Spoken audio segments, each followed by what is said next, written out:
গল্পে আবারও হাজির অবিনাশ। জানা যায় আদিত্যর মায়ের ভাই হচ্ছে অবিনাশ এবং অবিনাশ চৌধুরীর বাড়িতে এসেই সুদীপাকে দেখে সব সত্যি তাকে বলে দেয়, তার আসল পরিচয় সবার সামনে জানায়। হ্যাঁ বন্ধুরা, এমনই আমরা দেখতে পাব অনুরাগের ছোঁয়া ধারাবাহিকের আগামী পর্বগুলোতে।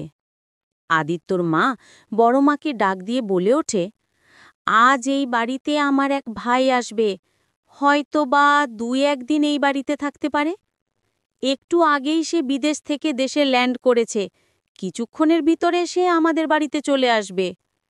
বড়মা সুদীপা পরমাকে ডাকে এবং বলে, আজ আমাদের বাড়িতে একজন অতিথি আসছে, কয়েকদিন থাকতে পারে, গেস্ট রুমটা পরিষ্কার করে তার জন্য ভালো মন্দ রান্নার আয়োজন করো।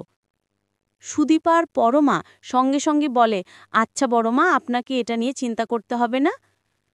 সেই সময় অভ্রজিৎ বাড়ি থেকে বের হতে গেলে অভ্রজিতের মা বলে ওঠে, অভ্র, এই সময় কোথায় যাচ্ছিস? এক্ষুনি বাড়িতে মেহমান আসবে, তোকে এখানে থাকতে হবে। এই কথার মধ্যেই অবিনাশ চৌধুরীর বাড়িতে এসে হাজির হয়। অবিনাশকে দেখা আদিত্যর মা ছুটে গিয়ে অবিনাশকে জড়িয়ে ধরে আর বলে, কত বছর পর তোকে দেখলাম।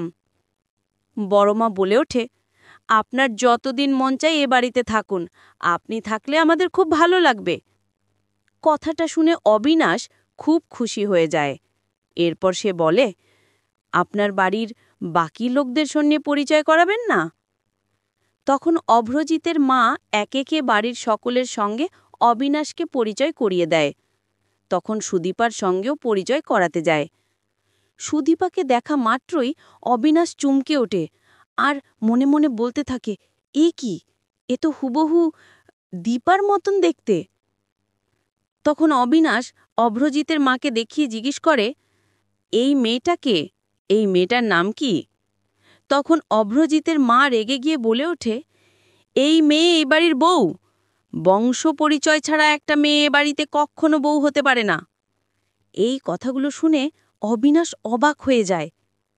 এরপর অবিনাশ নিজেই সুদীপার কাছে গিয়ে জিজ্ঞেস করে, তোমার নাম কি?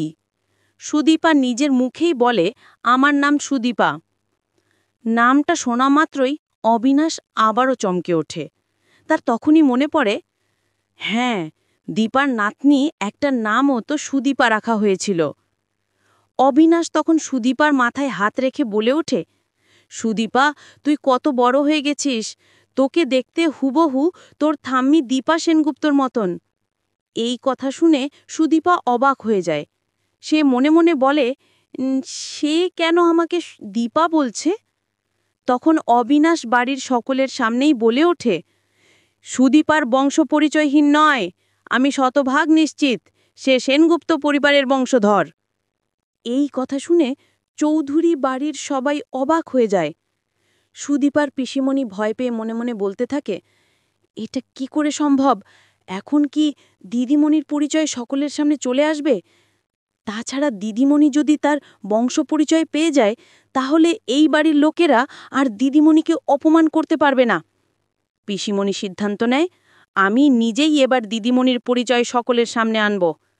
সে ঘরে গিয়ে সুদীপার সেই লকেটটা নিয়ে আসে আর অবিনাশের হাতে তুলে দিয়ে বলে ওঠে, আপনি যা বলছেন একদম ঠিক। এই কথাগুলো শুনে সুদীপা অবাক হয়ে যায়।